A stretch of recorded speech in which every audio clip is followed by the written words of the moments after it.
Hello, my name is Robert SK. I'm welcoming you to session 3 of Introduction to Adobe Photoshop.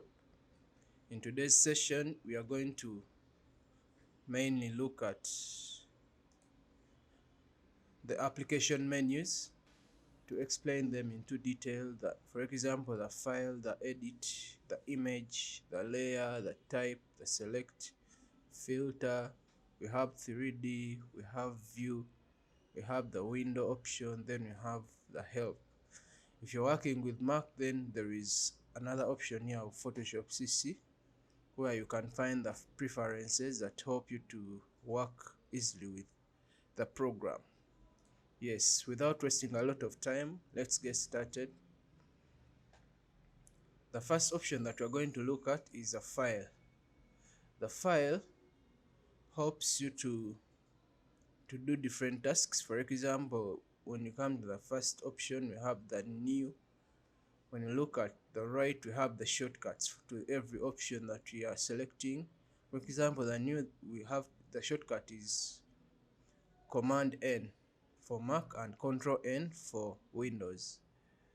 So this is how new works. When you click on new, it will bring up a dialog box like that one, and this is where you create a new document that you're going to work with. For example, if you're going to design something like a business card, you're going to design something like a graphics document like a poster, or you're going to print something and you need to set the right sizes of that paper, this is where you find everything. So right here we have the presets that we can use, and there are some that are normally saved. When you save them, you have the presets for blank, for photos, photo sizes. You have the landscape 2x3, 4x6, 5x7. Then you have the portraits, and when you go to the next option, you have the print.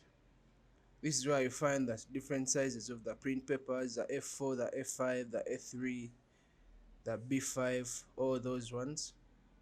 Then this is where you find the next option is where you find the art and illustration.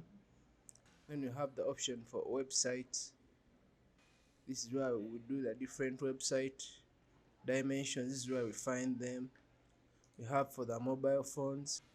Then you have film and video. If you're designing something that is going to fit on a screen, or a video cover, or a thumbnail for a video, this is where you find the presets. When you go to the right of the box, you have the details. Here you find the name. You can put any name that you want. You can name it new. Then this is where you find the width and the height. Then the dimensions, the units which you use to measure your new document are here. If you want centimeters, you can select that. This is millimeters, inches, pixels. So for us in photography, we mainly use inches most of the time. This is where you find the width. We don't have the length, we have the width and the height. So if I want to create an 8 inches width for a document, maybe by 12 of height, and I want an orientation that is standing like this one, that is portrait. When you come to this will be landscape. You see that with the dimension switching, and this will be the portrait. Then you have the resolution. The resolution is like the qualities of the image, the quality of the image, like how many pixels you have per inch of your image. If you're this depends on what purpose you're creating your document for. If you're working more with the website, you need a 72 pixels per inch resolution. If you're working with printers, you can work at 300. Then there are some devices where you need to work at 75, so it depends on what you want to work with. Then the color mode, we have the primary color modes, the RGB. More so if you're going to work with more of the website, RGB is more of a universal color mode. Then we have here what we call the 8-bit, the 16-bit, and the 32-bit. These are like this is like the quality of the image. It is better to when you're working more with Photoshop, it is better to to create a 16-bit image. Then when you're exporting, since most printers and other devices accommodate 8-bit, you can export it as 8-bit. We shall look about that further. Then these are background contents. You can have a white background, a black background. If you want a transparent, you can do any color that you want. Then the color profile that you want to work with is here. I mainly work with the sRGB color profile because it is more of a universal color profile. Then after setting all your details here, this is where you create the document from. When you create, you have your document like that. So this is what the new does in your Photoshop. And if you want to close it, you simply come here. There is a close option down here. You can just close it and it will go.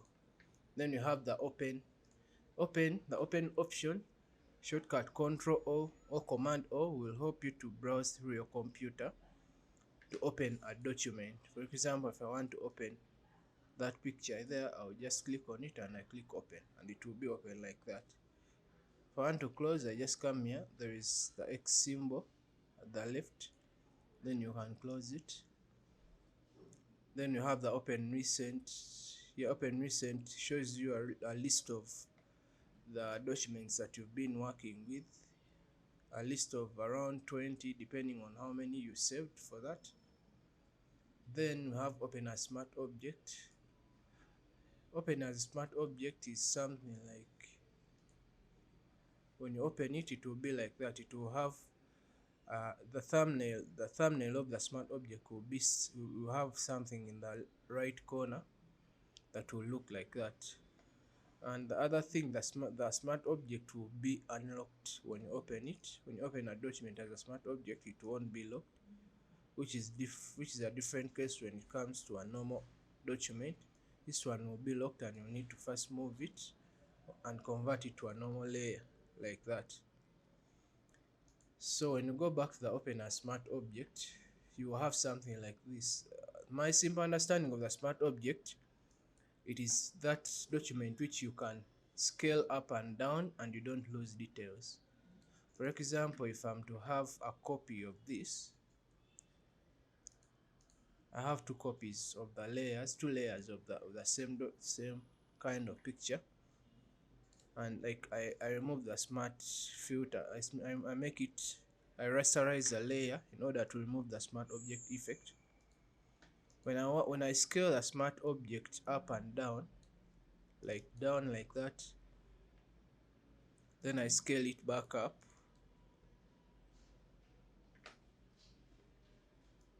like that.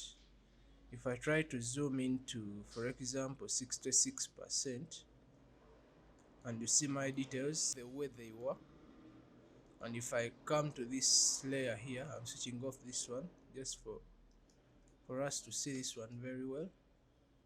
If I'm to scale this normal layer down and I scale it back up, and when I try to zoom it in, you see that it has lost a lot of detail. If I try to zoom it in, you see that I've already lost a lot of detail. The fact that this is not a smart object. When I switch on the layer that is a smart object, you see a difference. See that? Yes, that is how easily you can differentiate the two, the normal layer and the smart object. So that is how we open a document as a smart object. So it is better to work more with smart object if you're looking at scaling your layers more often. You have to make sure you work with the layers as smart objects.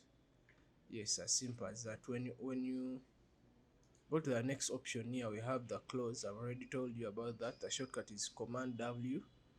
Then close all. The close only closes the document that you've just opened, that you're working with, and they'll ask you if you want to save before closing. If you don't want to save, you click on that and it will go. And then the close all will close every document that is in Photoshop like that, and you need to go back again. So when we go to the next option, we have the save option. Saving is active, is often active when you've made adjustments in your image. If you made no adjustments, for example, if I'm to open this photo here like that, I haven't made an adjustment, so when you check the save option, it won't be active until I do something about the image. If I just paint something like that, you'll find that when you go to the save option, it will be active and you save it. It's as simple as that. So the save as option helps you to save in different formats of the file. You can have the Photoshop format, the large document, the JPEG, which is oftenly used. You have the PNG format, the TIF. So those are different formats which you can use. Then you can see the color profile that is embedded in your layer, in your image. Then at the same time, you can browse for the location where you want to save your image. Then after that, you press save like that. Here you can rename your image, and when you press save, they'll bring you a dialog box if you're saving in JPEG format. So you need to make your options, your quality to the maximum is 12. Then you'll need the baseline standard option, because to give you a larger image. When you look at this figure here, the 10.7, that is the size that the baseline standard will give me. If I go to the baseline optimized, to give me a slightly smaller image. If I go to progressive, you'll find that it is slightly smaller, so I prefer the biggest that I can have. Unless you want to reduce the quality, that is when you come here and reduce the quality of the image to have a slightly smaller file. So when I press OK like that, I'll have my image saved. That is as simple as save as. Then when you go to the next option, you have the revert. The revert is more of going back to the way you opened your picture. For example, if I have done some adjustments in my picture, I want to go back to the history, I just press the revert option and it will take me straight to the way I imported the picture. As simple as that. Then you have the export. The export option helps you to export colors. It helps you to export it helps you to export your paths to Illustrator, to other programs. For example, Illustrator, it can help you to export your image as a PNG. You can help you to export color lookup tables. You can save for web when you're trying to compress the files, or when trying to generate like colors. So that is what the option of the export normally does. Then when you go to the here on the share and the share on Behance, just helps you to share your images online or to share them locally. Behance is a photography platform. I think it is for Adobe, and you can share your image to that platform. Then you have the place option. You have the place embedded and place linked. When you go to place embedded and you click on any image and you place, it will come in such a format. When you don't want it to be placed, you just cancel the transform. If you want it to be placed, you confirm, and when you confirm, it will be a layer on top of your working space now, and it will come as a smart object, just like we were seeing in the open as smart object option. When you go to the next option, the place linked, it is more of the same as the place embedded. Gives you an option of the smart object, and it comes as a layer on top of your working space. Yes, then we have the automate. The automate is more of these options that where you command your Photoshop to do some things for you. For example, I can come here and use a contact sheet, or to use a batch in order to to have a montage or a grid of more than one pictures.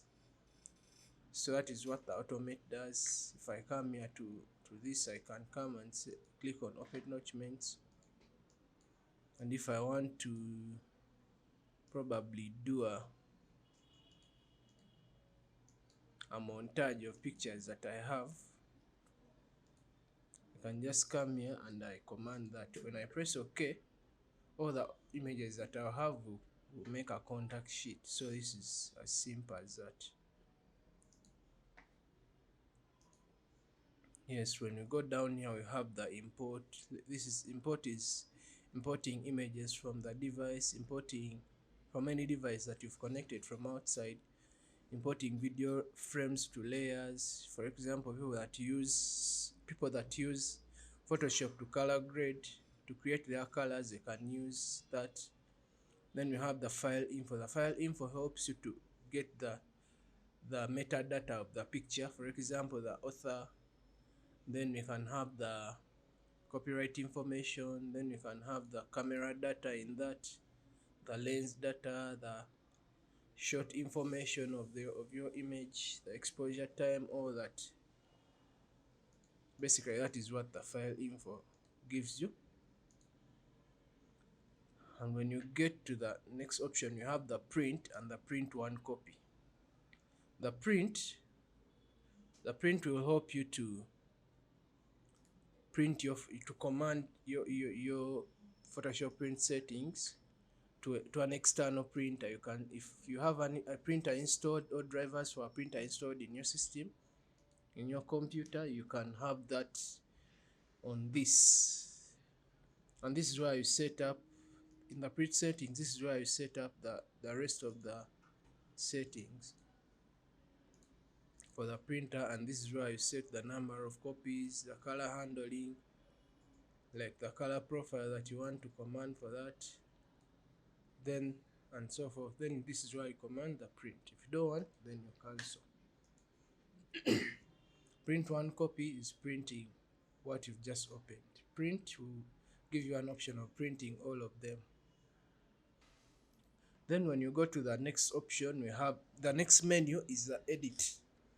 The edit menu. The edit menu, this helps you more to work with your image. Not your image, but this helps you to work more with the steps that you take. For example, when you're doing the selections, when you're copying, when you're cutting, when you're undoing, stuff like that. So if I, for example, if I paint red over this, then first option is undo the brush tool. The fact that I'm using the brush tool to paint, I'll come here if I want to step backwards to undo the brush tool. Then if I go to the next option, it is redo the brush tool. If after undoing like that, if I want to go back forward, this is like more of stepping forward. Undo is more of stepping backwards, and redo is stepping forward. I'll click on redo, something like that. Then the next option is toggle last state. Toggling last state is like just previewing the before and the after. It is like going back and forth. Then the next option is fading the brush tool. If I was using another tool, or if I was applying another effect like levels or curves, this will help me to fade the opacity of the effect of what I've just done. For example, when you look here, I've just painted red over this image on this side, on the left side, and if I want to reduce the opacity of that, or the effect of that, I can come here and give it a percentage less than 100. So that is what the fade helps you with. If you apply something and want to reduce its effect, this is where you handle that from. Then when you come to the next option here, we have the cut, copy, merge, paste. The cut will help you work if you have a selection. If you have a selection, the cut and copy will help you. If I'm to cut, I'll be removing everything that I've selected there to the background color. If my background color, for example, is red, this one here, and I cut, I'll have red in that selection that I've just cut, that area that I've just cut. So then the copy option is more of copying pixels that you've selected Then if I paste, you see that I have what I've just pasted, what I've just copied from the other area, and it will create a layer. Then the next option is copy merge. Copying merge is more of copying merge layers. Then pasting is pasting what you've just copied or what you've just cut. Then pasting special will give you pasting in place. For example, if I make a selection there and I copy, then I paste in place, I'll be pasting in that very area where I've just copied. You see that it is almost like I haven't copied anything, but when you see this layer, it is in that very spot that I've just copied. Yes. Then when you go to the next option, you have the clear. The clear is more of deleting. So if I have a selection like that and I go to edit, if I click on clear, it will be like, sorry, I need to be on this layer. If I click on clear, it will be like deleting that to the background color. So all these options, when you look at them, you will see that they have their shortcuts on the right hand of that very option. So you have to, if you want to master the shortcuts, you have to look at that option at the side. Then when you go to the next option, you have the search. The search will help you search your Photoshop. For example, if I'm looking for the clone stamp tool, I'll just type the clone stamp tool and it will come. When I click on it, I'll go straight to that. Basically, that is what the search will help you with. Then you have the check spelling. The check spelling and find and replace text will come in when you're using the text tool here. Then you have the fill. This fill, if you have no selection in your image, fill the contents that you fill will cover your whole image. For example, if I want to fill the foreground color that you see here, the black, when I click on OK, you'll see that that layer is filled with that foreground color. If I'm to make a selection like that one, and I'm filling the foreground color, still you see that it will only go in that area. See that? So basically that is what fill does. Then you have stroke. Stroking is like putting a background or a border on your layer or on your image that you're working with. For example, if I'm having this, which I just got from that image, if I'm to stroke it, you see that we have an effect. If I'm stroke it with a red color, maybe my stroke width is around 5, and I stroke it to the center, outside or inside, you see that I'll have a red border on my layer like that. You see that? That is what I'm talking about when I say stroke. So basically that is the stroke option. The next option, if I'm to show the visibility of that, the next option is content aware fill. This comes in when you have a selection. For example, if I'm to select an area like that, and I'm going to fill in the content aware fill. Content aware is more of filling in the surroundings of that selection. So if I'm to click on the content aware fill, this is the preview that they are giving me.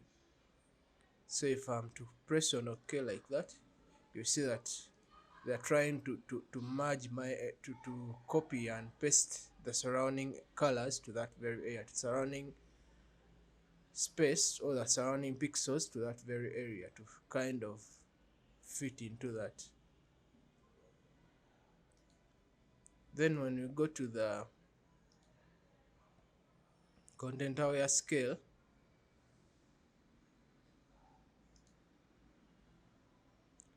content aware scale is more of scaling up and down your selection of the content aware.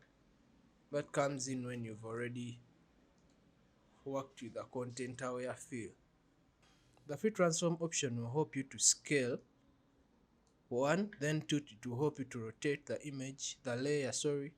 3, it will help you to to distort your image. If you want to distort, then it can help you to skew your image, so it will do the different things to give you the perspective in your image, all that. So that is what the free transform control does. If you want to confirm what you've just transformed, you can just press enter or you tick that. If you want to cancel, you just, there is an option of cancelling at that. When you go to the next option, you have the transform. When you come to the transform, it will give you exactly what the free transform was giving you. You have the scale option, the rotate, the skew, the distort, the perspective, and the warp. Then the next option is a rotate. There is what we call rotate 180 degrees. When you click on that rotate 180 degrees, you have your layer rotating to 180 degrees. When you click it again, it will rotate back, just like that.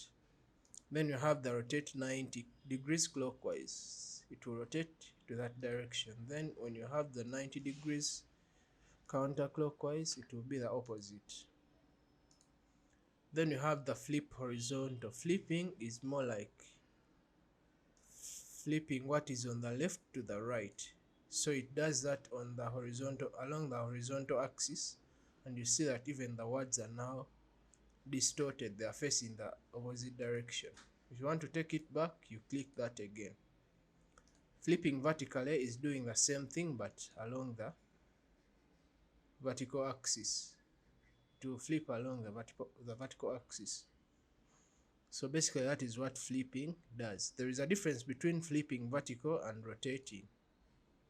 For example, if I'm to rotate this to 180 degrees, it will be the what was up will come down, but when you look at your word, it is reading from the left to the right.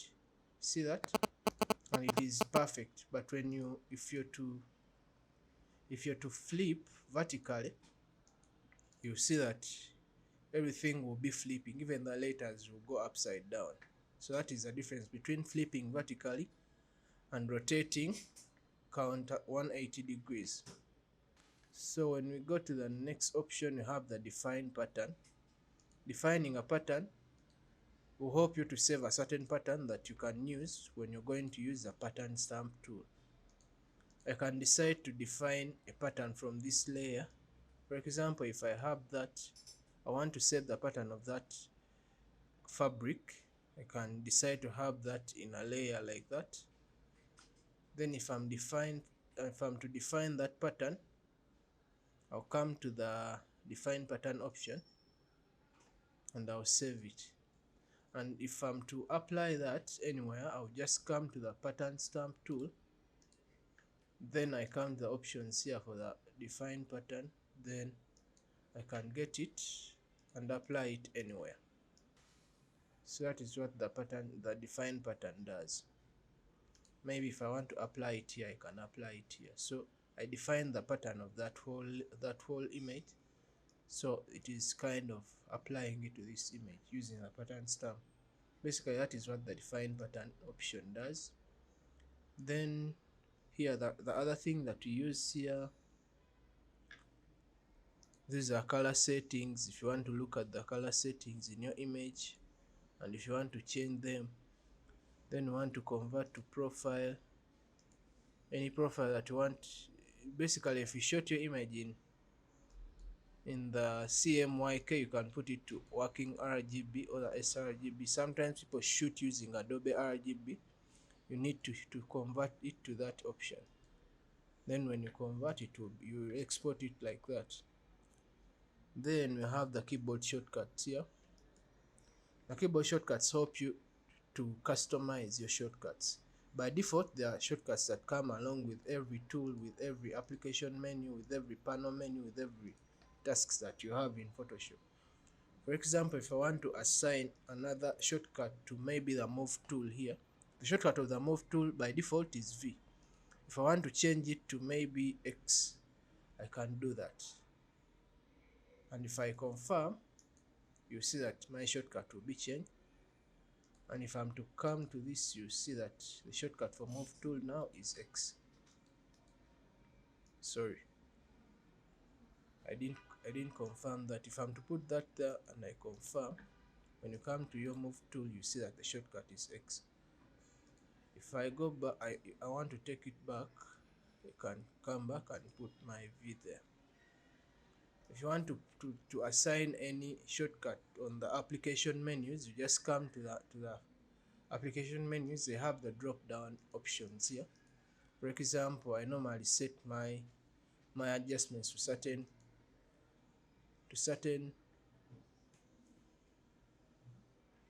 for example, I can set my vibrance to Command Q like that.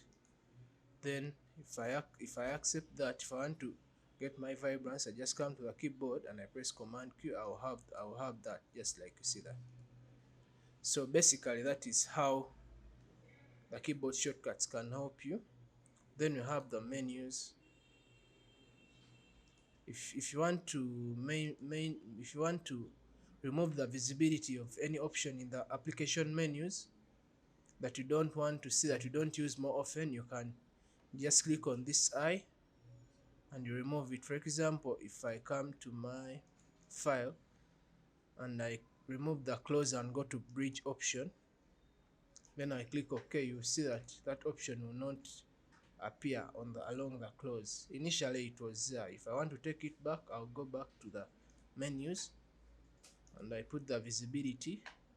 When I put the visibility, I confirm OK here. Then you see that I have it on my options. So you can remove all the options from the menus that you don't want to use and leave only those that you use more often. Then when you go to the next option, under edit, you have the toolbar. The toolbar will help you to edit the toolbar the same way you just edited the application menus or the menus. If there is a tool that I don't use more often, for example the magnetic lasso tool, I can decide to take it to the right. If you don't want it, you can get it and drag it to the right like that, and then when you confirm, you see that you don't have that tool along. For example, I had the perspective crop tool under the crop tool. It is no longer there, so I've removed it. Stuff like that. So that is what the toolbar helps you with. It helps you to edit what you have on the tools bar. For example, if I don't use the smudge tool, I can decide to drag it to that side, something like that. Then if you confirm done, you see that you don't have the smudge tool under your blur tool. Basically that is what the toolbar does. If you're working with Windows, you have an option of preferences under that, but in my Mac, my preferences are on this option of Photoshop CC, and the preferences help you to work better with your Photoshop. You can change the general working of the Photoshop. There is an auto update. You can change the general working of the Photoshop. For example, there is an auto update of open documents. For example, if you have a document that you've put in Photoshop that was rotated to the right, when you activate the auto update open documents, it will rotate it perfectly. It will straighten it and rotate it back to where it is supposed to be. Then you have the interface. You can decide to have a white interface or a dull colored interface. This is where you change all that. Then you have the workspace. If you want to see the large tabs or smaller tabs, you want to enable the floating window, the open documents as tabs. Then you have the tools. This is where you can command where to use your zoom with the scroll wheel on your mouse. You can enable the flick panning, stuff like that. Then you have the file handling. This is where you can save your automatic recovery information. This is where you can set that time. You can set it to 5 minutes. Then so that when your power goes off accidentally, you can have an automatically saved file coming back, the one that you are working with. Then you have the export. This export helps you to quick export your file. For example, if you want to quick export a PNG, then you have the performance. The performance is where you determine how much RAM your Photoshop should use when Photoshop is active. So if I want my Photoshop to use 60% of the RAM, I'll put it to 60%, and you see that 60% of the available RAM I have covers 4 GB, and the rest of the RAM, the 2 GB or the 3 GB, will be used by the background applications and the rest of the computer. Then you have the history states. By default they are normally at 50. So when you step back with your undo, the Ctrl Z or the Command Z, you go up to 50 steps. But if you want to go beyond that, you have to take it probably to the maximum. And then we have the scratch disks. The scratch disk is where your Photoshop puts the temporary files. These are disks that help your Photoshop to run. If they don't have space, you find that you won't be able to work with Photoshop. So you will need to create space for Photoshop to operate. Basically, that is what that does. And here you have the different types that you're supposed to use. There's different options that help you to work with the Photoshop, the units and the rulers. We have the guides, we have the plugins and all that. So if you get time, you can go through all that, and after changing all that, you can come to, you press OK, and you have everything activated. Sorry, you can have everything activated. That is it for the edit option, for the edit menu on the application menus. Then when you go to the next menu, we have the image. The image, this option helps you to work a bit more with the image. For example, if you want to adjust the lighting, this is where you come. If you want to adjust the colors, this is where you come. If you want to play with the threshold, the histograms, if you want to play with the rotation of the image, stuff like that, this is where you come. So this will show you the mode of the image. If you want it to be at 8 bits per channel, you can have it there. If you want to work with the 16 bits, it is better to work that way. Then you have the color modes. You have the RGB, the CMYK, the multi-channel. It is better to have the RGB checked because you're working with more with primary colors when you're toning. Then when you come down to adjustments, you have the different options. You have the brightness, contrast. This helps you to increase brightness in the image, to increase the brightness of the image, to add more light. Then contrast helps you to have more information, probably in the shadows, and to have your colors stand out. Then when you go to the next option under adjustments, you have levels. Levels also helps you to play with that, to adjust the light of the levels helps you to adjust the light of the image, but in a split way. You can work with the highlights alone, you can work with the midtones alone, then you can work with the shadows alone. Those are input levels. Then when you come to the output levels, still you have the option of the highlights and the shadows. So basically that is what happens when you working with levels. The one on the left, these buttons on the left help you to work with the shadows. For example, this helps you to darken the shadows.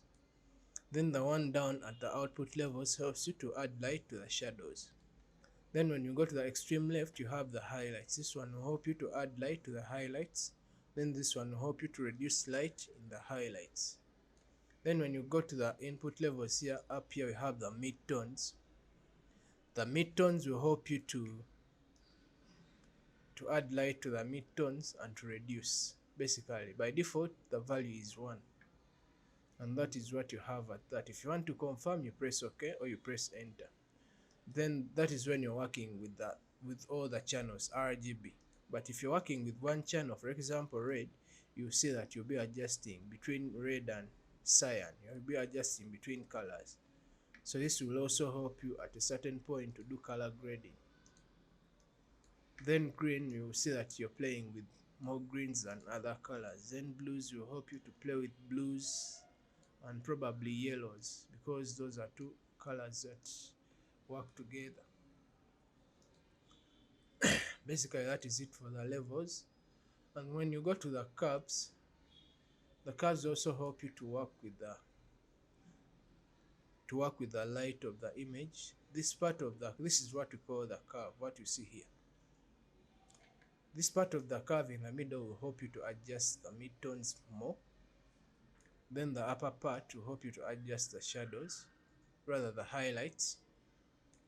The lower part will help you to adjust the light in the shadows. So if you want to kind of tone your image, you can come here and play with those colors, to play with the curves. So basically that is what the curves do. That is when you're working with the RGB channel. If you're to split the channels, you see that red will be working with two colors. You can work with the reds and the cyans. And if you work with green, you work with the greens and the magentas. Then if you work with blue, you work with the blues and the yellows. So basically that is what curves will help you to do. And this is showing you the histogram.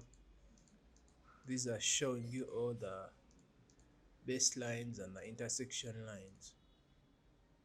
So basically that is what the curves do. If you want to confirm, you press OK. If you want to have auto curves, you just press here and they'll give you auto curves. If you want to cancel, you just cancel at that. So that is what curves have for you. Then we have the exposure. When you click on exposure, this will help you to control the hotspots on your image, more so in the highlights. If you want to reduce those hotspots, and this works better when you're working with a raw file. If you want to reduce the hotspots, you just take the exposure a little bit down. If you want to increase the light in the image, for example, if your image was dark, you have to drag it up like that. Then the gamma correction also can help you to have more dimension in maybe the shadows and the highlights. So it is your eyes that will help you to play with that, and you see what is the right point to work with. If you want to confirm, you confirm from there. Up here there are a few presets to work with. If you want to add light, there is a plus, then there is a minus if you want to reduce light. But it is better to work manually because different images have different values of the light settings. So to confirm, you press OK. To cancel, you press cancel. Then when you go to the next option, the options up were dealing more with the light, the brightness curve, the brightness contrast, the levels for split lighting, then the curves for the curve, then the exposure for the light still. When you go to the next options here, we are going to play with more of color than the light. So when you come to the first option, you see that when you come to the first option, you see that you have the vibrance. The vibrance will help you to have your colors vibrant, just like you hear the word vibrance. That is right. That is what it will do for you. When you take it down, the vibrance of the colors will go down. They won't be visible enough. And the saturation will help you pump up color in your image. Something like that. If you go to the negative, probably negative 100, you have no color available. If you go to the positive side, you have too much color available. So you need to balance that somewhere. You have your colors perfect. Basically, that is what the saturation does. It removes color and adds color. To confirm, you have the options here. When you go to the next option, you have the hue saturation. The other one was vibrance saturation. Now this is hue and saturation. Hue saturation has three options. It has the hue, the saturation, and the lightness. The hue helps you to shift color. For example, by default, my image is having that color. If I try to move that slider along this, you see that every part of every color is changing accordingly, and you have that. Then the saturation still is the same as what we just talked about there at Vibrance. It helps you to reduce the effect of the color, or to remove the color, or to add color in your image. Then the lightness will help you to lighten up the color. For example, if I'm to select a certain color from here, because here I'm working with all colors, if I'm to work with red, I want to add lightness to red, this is where I come. If I want to add lightness to blues, this is where I come. You see that only the blues are affected. So if you want to get your blues and maybe you change them to another color, this is where you work with. Then the reds, if you want to change them to another color, you can just come there and do that. Then the saturation is right here. So to confirm that, you confirm from here. If to cancel, you cancel from there. Then you have a few presets which you can put your hands on if you want to save time. For example, if you want to have a sepia kind of look, you can just come here to the preset app, you click on sepia and just do a few adjustments here. As simple as that. If you want to have a cyanotype that is having more cyans, this is where you come and do the adjustments from down. Then if you want to have the old style, this is where you come. Then to confirm that, you just come to OK or cancel, to cancel that. If you want to work while previewing, this has to be checked. If you don't want to preview it in the document, you just uncheck it, just like that. The next option is a color balance. The color balance, this is where you need to get the perfect understanding of these colors, which color matches with the other. When you come to the color levels here, you see that they have three values. The three values, they vary between the first slider, then the second value here is a second slider, then the third value is a third slider. Then you have the tone balance, you have the shadows, midtones, and highlights. Then when you see the first slider, you have red and cyan. That means red and cyan are two opposite colors. If you increase red in an image, that means you're reducing the cyan. And if you reduce the red, that means you're increasing the cyan. So cyan and red are opposite. Then when you get to the second slider, we have the magentas and the greens. When you go to the right side of the green, you see that more green will go into your image. When you go to the negative of the green, you see that you're having more magenta. You can call it magenta or pink, but we don't have pink in light. So, and when you get to the third option, you have the yellow and the blue. Those are two opposite colors. And as you're working, you see that you're working along the mid-tones. If you want to work with the shadows, you come to the tone balance and you click the shadows. Probably you want to have a certain color in your shadows, you just come here and put it there. You want a certain color in your mid-tones, you just come and put it there. Sorry, your highlights and your mid-tones as well. And you have that. If you to see the before and the after, you see that from there. So you see that you can have a dramatic look if you're to play with your color balance so well. Then you have the black and white option. The black and white option will help you to remove color from your image, but this time around it is not in a grayscale kind of look. It is in a grayscale kind of look if you don't do any adjustments. But if you're to adjust the different channels here of the color, you see that you have different looks of the black and white. So basically that is how to play with the black and white.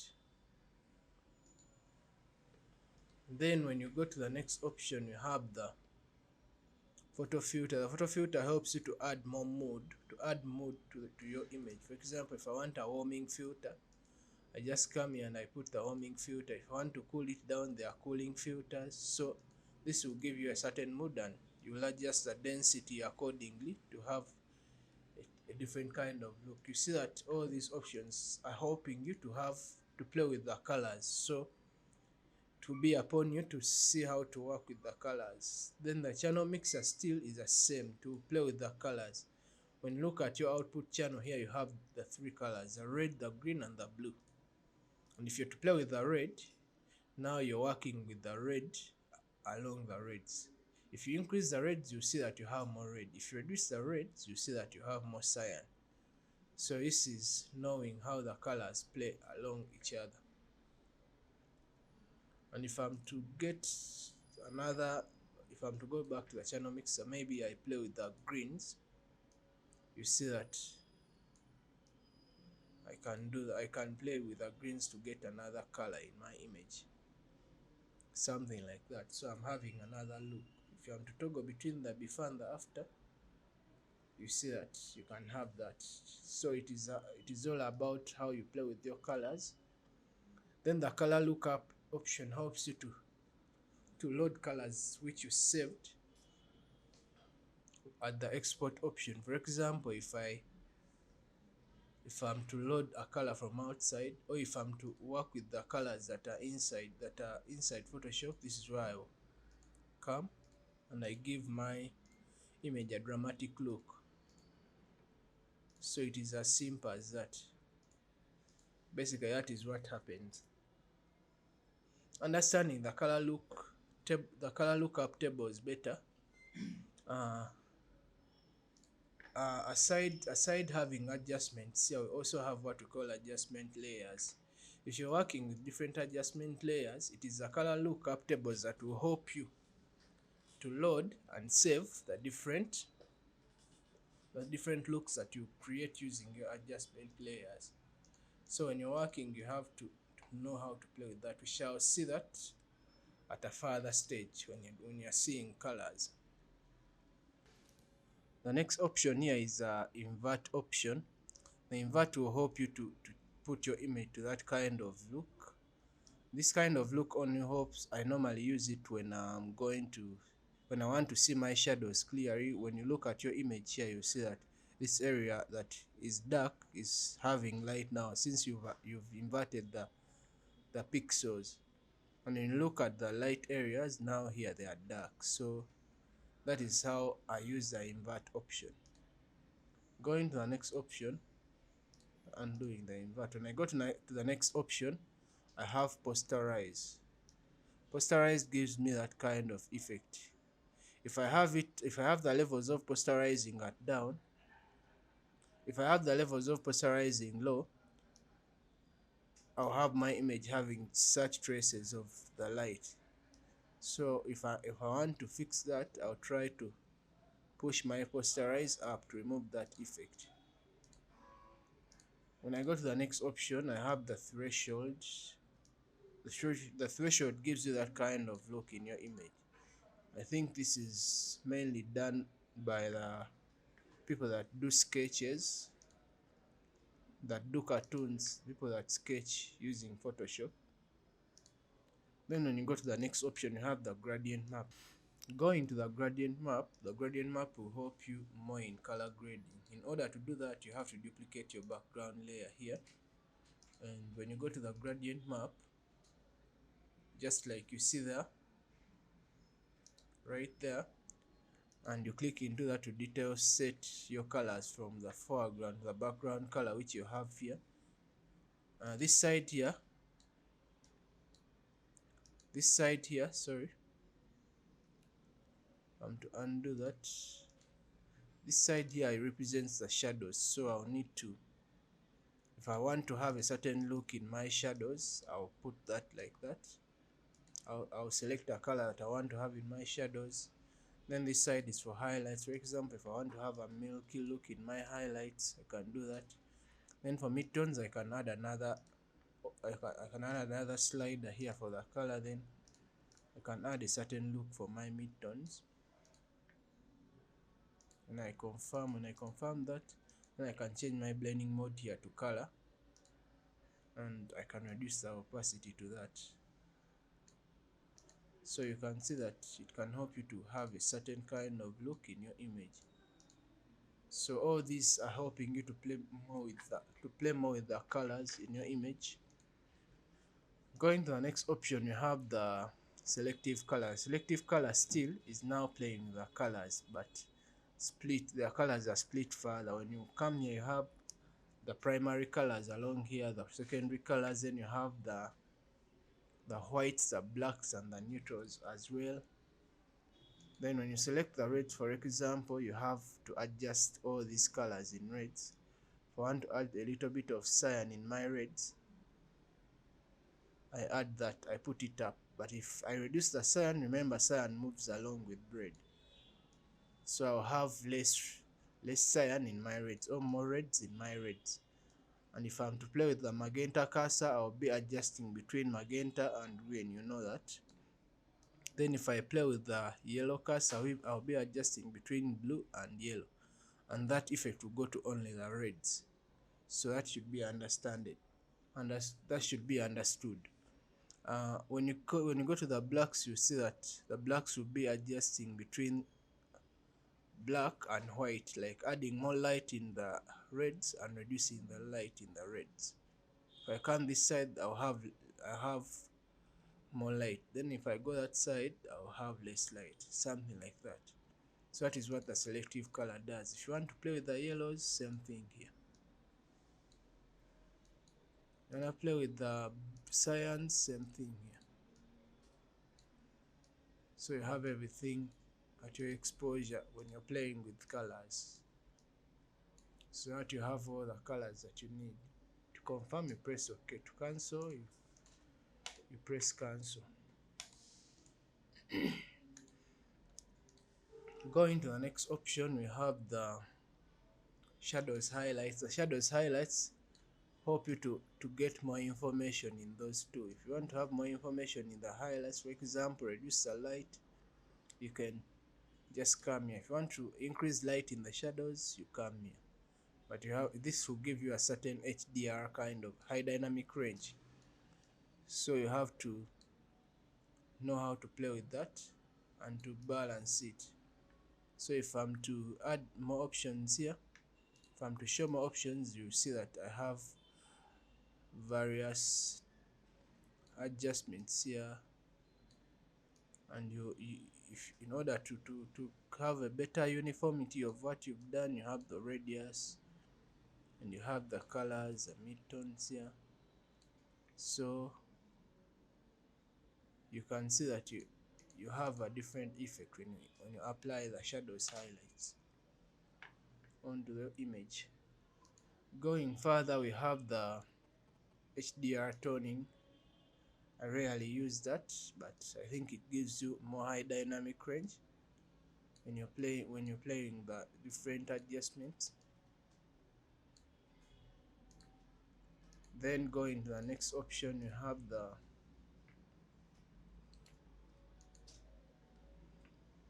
the desaturate.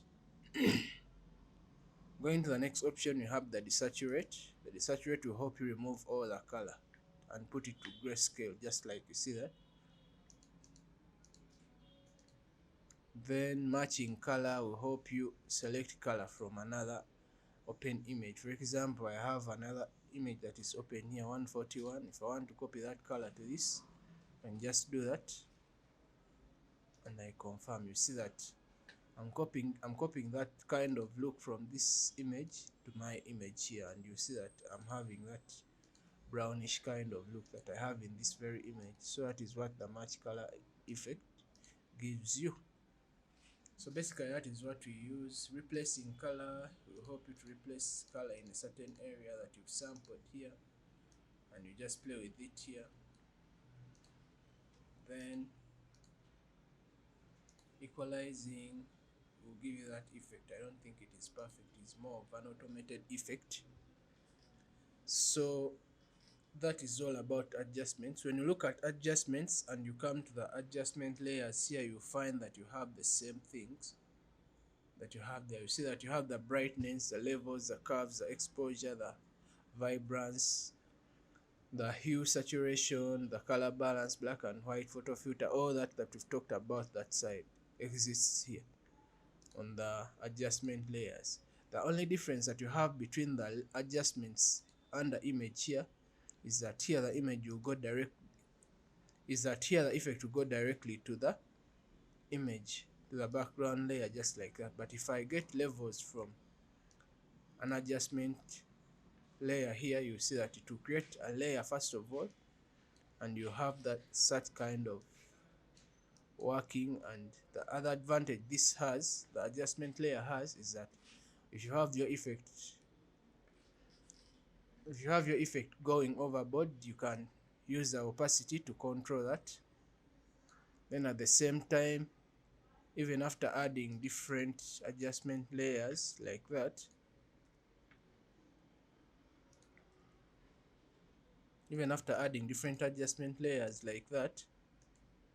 you can still come back to this option, to this adjustment layer that you created first, and you can still make more adjustments. Then that is another advantage. Further to that, you can also work with the layer mask. The layer mask helps you to reveal and cover an effect in an image. When you select the layer mask, when you activate the layer mask like that, you need to work with the brush tool. And when you click on the brush tool, you'll be painting the foreground. So if I want to hide the levels, I use the black. The blacks cover and the whites reveal. So if I'm to set my foreground to black, I can hide the effect of the levels, just like you see there. Then if I want to reveal that effect, for example the effect of the photo filter, if I cover it with black and I want to reveal it, I just come and get my white here. The white will help you reveal that.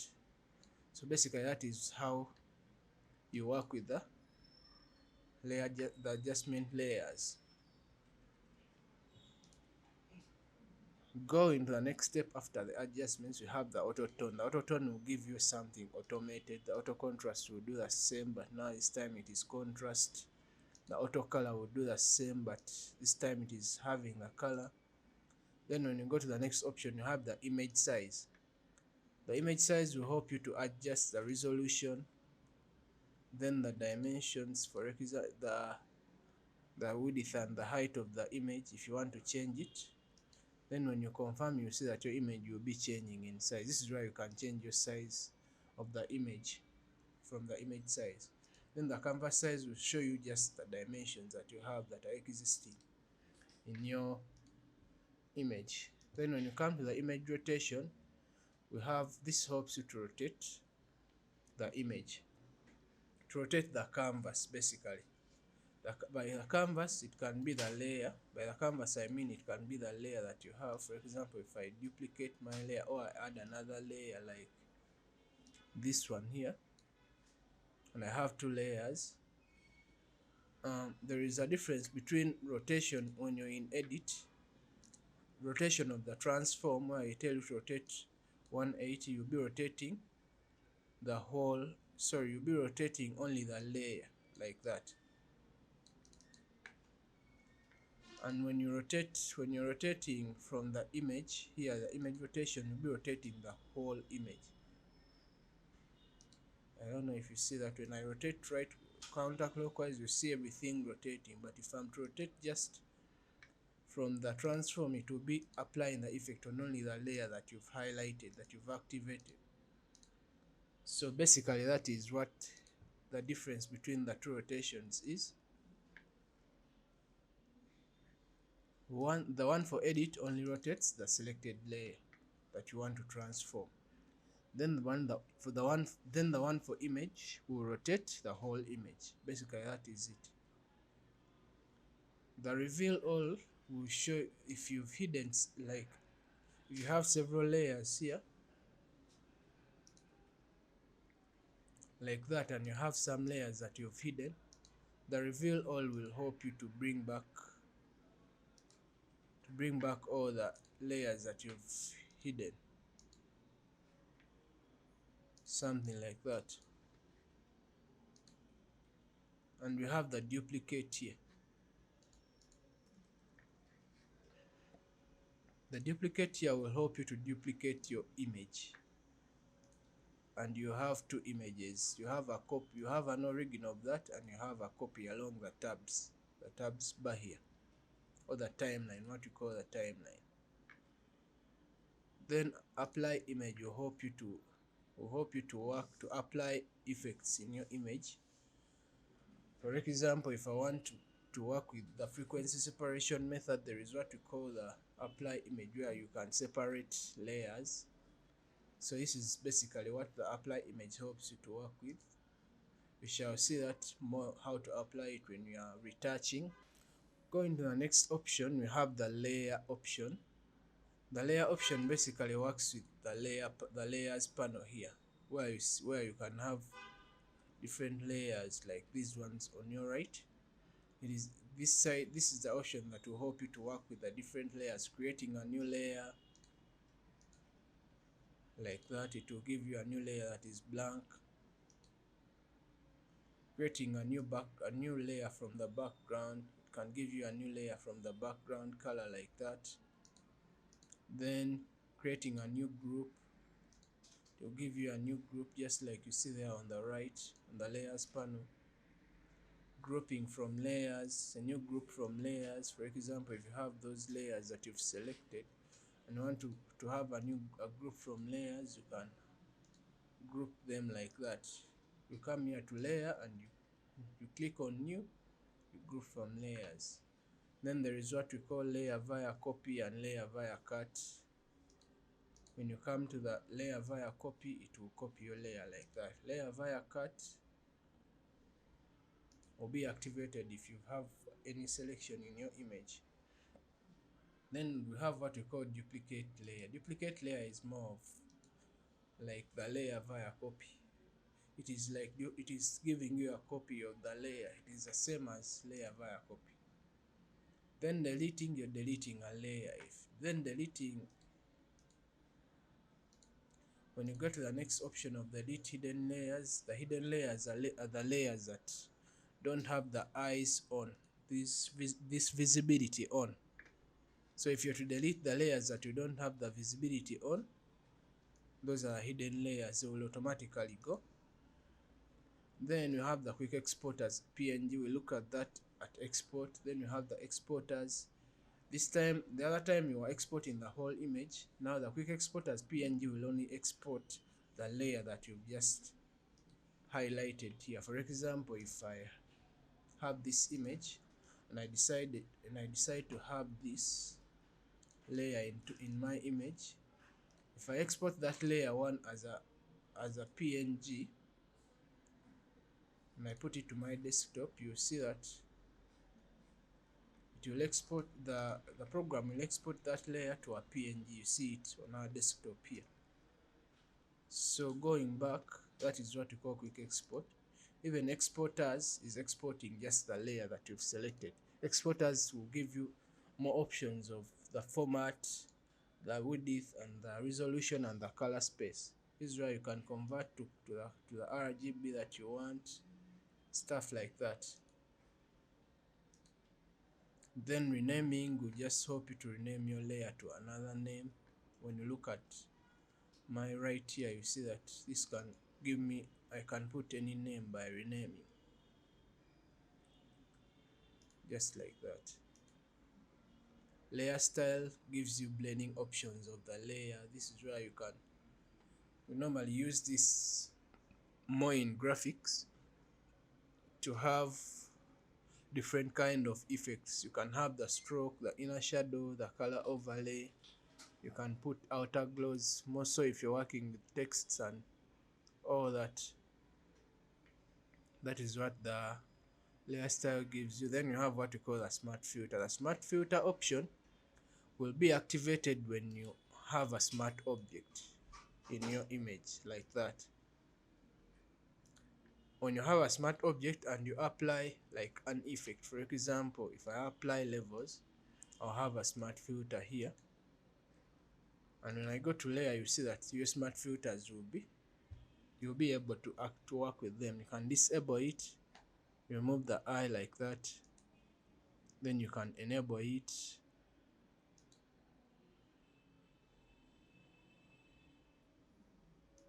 If you are to enable it, it will be like that.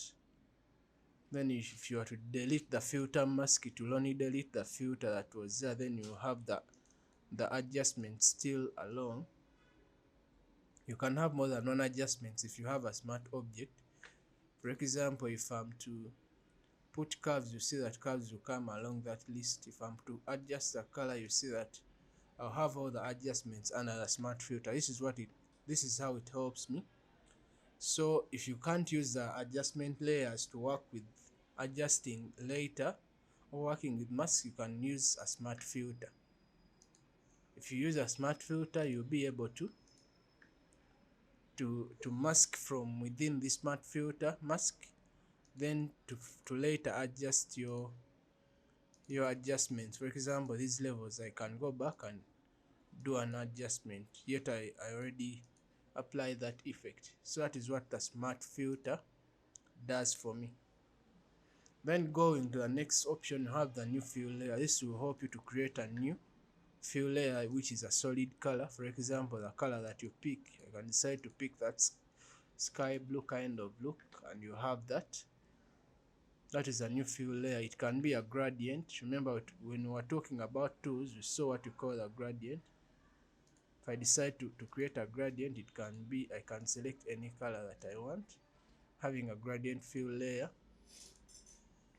Then if I have a pattern, I can decide to have a pattern created just like that. It is a pattern fill layer. So you see that these ones are also like adjustment layers when you create them. So you'll be able to work with the masks, to work with the different adjustments that you've put.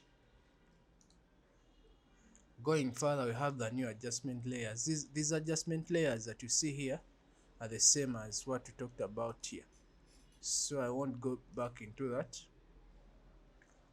We have the layer mask. If the layer mask is what we just talked about when you were looking at this is what we call a layer mask. When you come here, down here, we have the add layer mask. So the shortcut to this, to the add layer mask or delete the layer mask, is right here, same as the vector mask.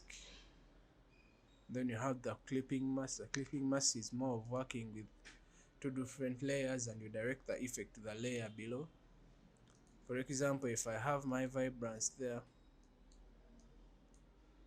and I apply the effect in a certain area, like only on the shirt there, then I have my hue saturation as an adjustment layer, and I want to change my shirt to that color, maybe color blue. A clipping mask is directing that layer mask to the layer mask that you had below. The effect will go directly to what you had on the layer mask. If I decide to create the clipping mask here, you see that effect that I've done will be directed to the layer that is below that one, that is underlined. If I'm to do another adjustment in that very area, you see that I can still direct it downwards with a clipping mask, and it will be directed to that underlined layer. So it will go beyond the hue saturation, then to the vibrance, and you have that. Then going further to this is releasing the clipping mask. Now if you want to release it, then creating, you just create like that. Then the smart object, we talked about that. So this will help you to work better with a smart object, converting a layer to a smart object, embedding all the linked smart objects, converting them to the linked smart object, editing the contents that are there. Video layers will be working more with the videography part, not with the photography part. Then hiding layers, you can hide that layer that you've just selected. If there are more than one, if you have more than one layer selected, you can still hide them from there. So basically, this layer option normally basically works around the layers panel to group. So if you want to group the layers here, you see that you can just group them like that. Hiding layers is there, ungrouping layers is there, arranging is more of getting the right position for your layer.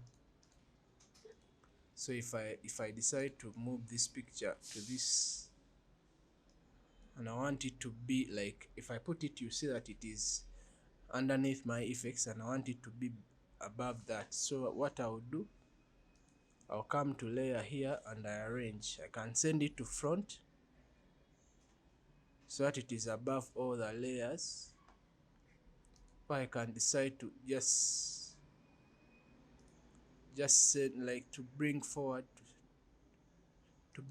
like that, to keep bringing it forward so that it goes above the next layer. You can, to make that simpler, you can just come there and click and hold and drag the layer upwards. That is how easily you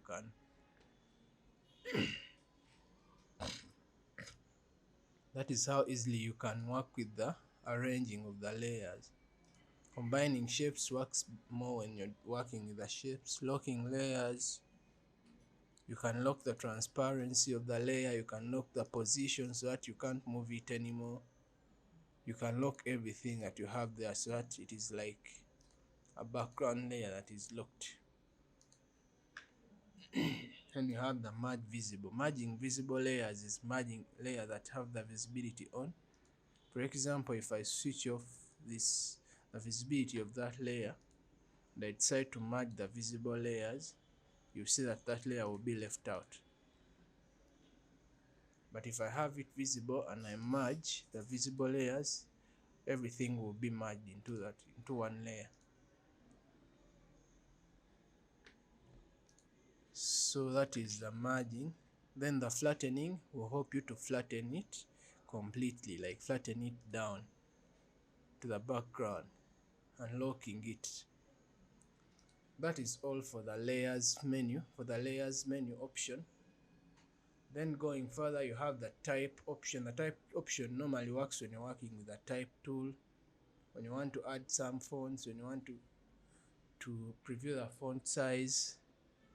Then the select works when you're working with selections. For example, if you want to select all, that will be that selecting the whole layer that you've highlighted. You can come here and click on select all. You have your whole image selected. Then deselecting, that is the option. Reselecting, if you've just deselected, you have that. Selecting inverse is more of having your selection, like if I have a selection like that, if I'm to select inverse, I'll select the rest of the area that is not selected. If I'm to do that, you see that my selection will be converted to the area that I didn't select before. So that is for select. If I select all layers, when I click, you see that all layers on your right here will be selected. And deselect all layers, then find layers will direct you to this option here where you can maybe search for layer 1 and they will bring you layer 1 alone. See that? Leaving out all the other layer. It is more of isolating a layer, more of selecting a layer, same as isolating. Then we have the color range. The color range will help you to do a selection in a certain color. So if I'm to deselect and I go to the color range here, if I'm to do a selection of areas that look like this, I'll sample that and I click OK. So it will give me a selection of that color range that I've just selected. Basically, that is it. I can decide to select only highlights. I come here to select and I select highlights, then I command, then it will give me my selection to the highlights alone. See that? To look for the highlights in that layer and it will give you that. Then selecting subject will help you look for the subject in your image, in your layer that you're holding, and it will give you a selection of the people that are there, or the subject that is there. When you come to the next option here, we have the select and mask. I use the select and mask more when I'm refining the back, when I'm trying to refine the edge. If I'm having a selection, for example, I've selected the subject at that, you will select the subject like that, and now you need to mask out all these hairs that you have on the person you set. So in order to do that, you can come here and click on the select and mask, and you mask out all that. You just brush over that. You can decide to have it to have your view here on black like that, then you do the selection. You just come here to select, you click on select and mask, and you can work with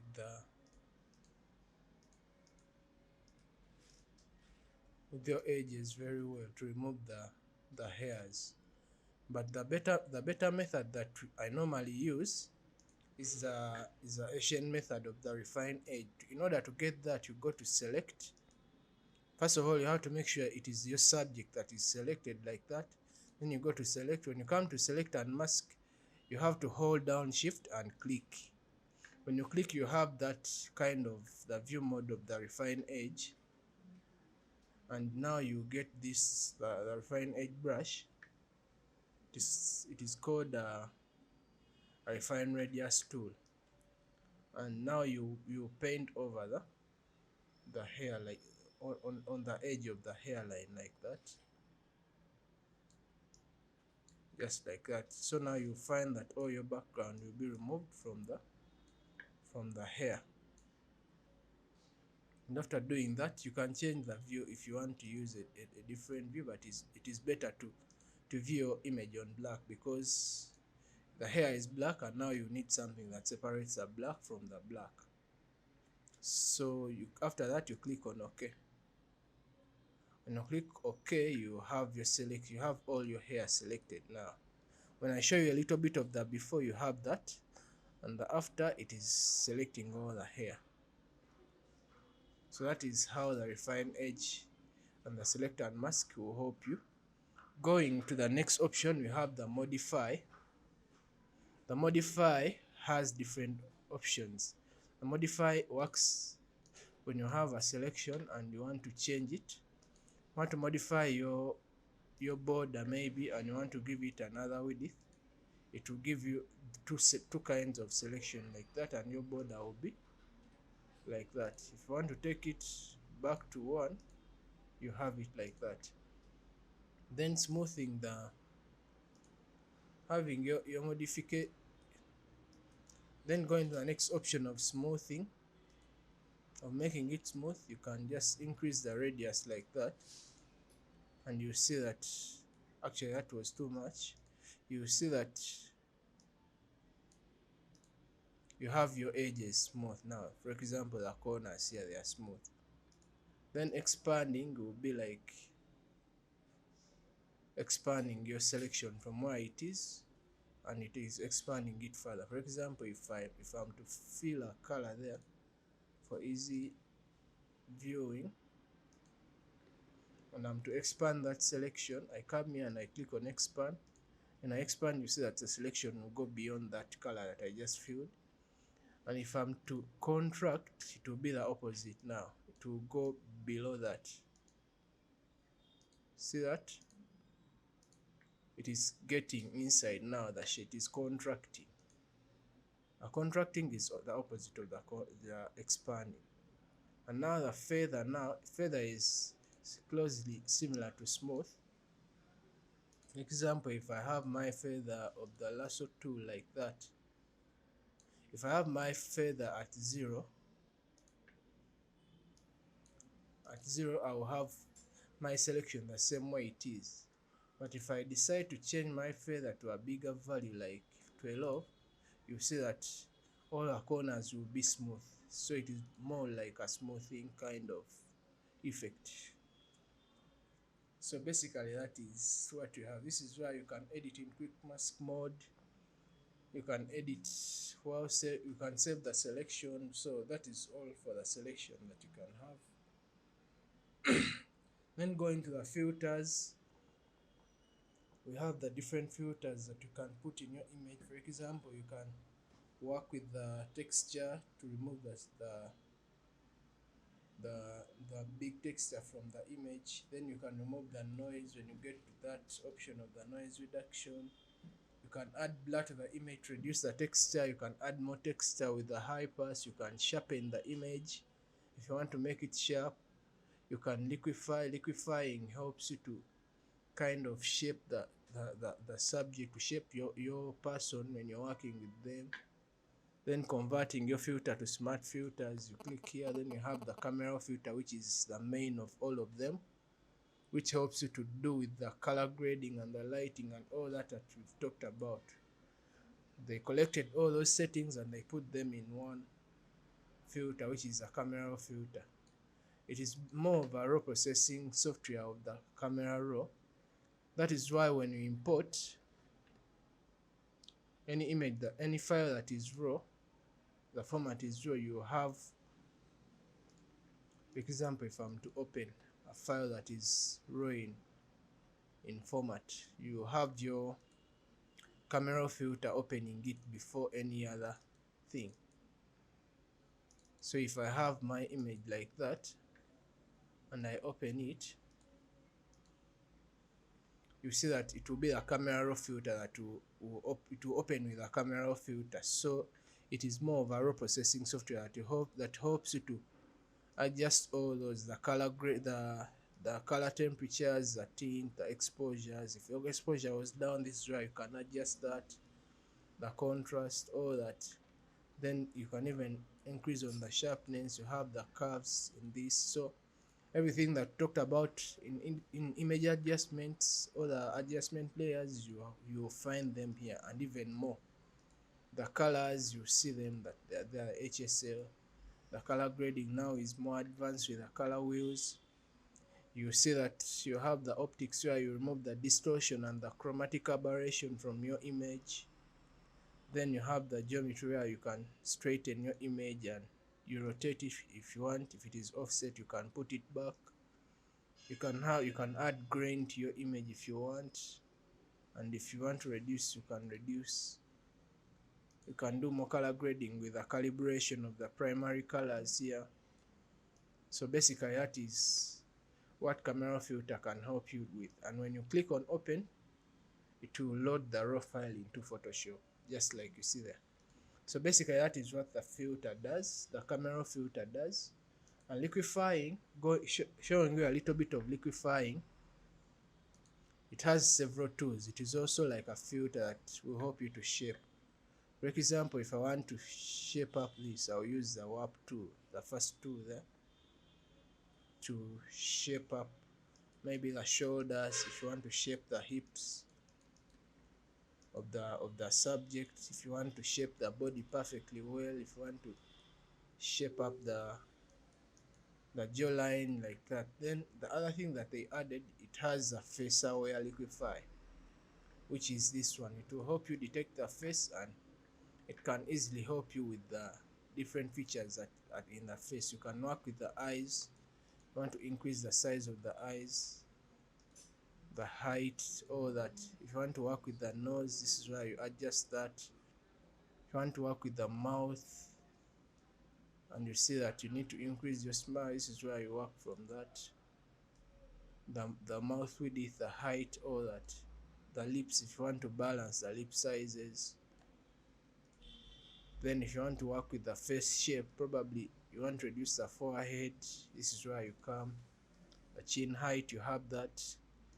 The jawline, this is where you can work with if you want to reduce the jawline or increase the jawline. Then the face width, you have this, but you don't have to take it overboard. So basically that is what the liquify can be used to up. You can apply the liquify in your working, and that is for the filter. Now if you have a third-party filter or plugin that you've installed in your computer, it will feature here on the lower side of the filters menu.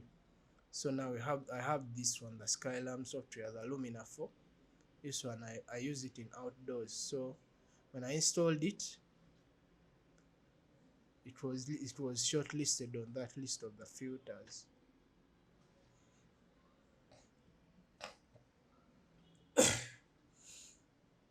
Going to the next option, you have the 3D. The 3D will help you to make 3D from your fonts and texts, basically to convert 3D layers from your files. That is more of the graphic designers. Then we have the view. The view will help you with more of the viewing, to view the rulers, the screen mode. If you want to have a full screen mode, you come there. If you want to have another kind of view of your screen mode, you change it. Then if you want to show maybe the different things that you have, you want to view the rulers, these ones that have different units. You want to see maybe the guides. For example, if you want to have an horizontal guide like that, if you want to have a vertical guide to help you with your workspace, that will help you with better framing, you can have that.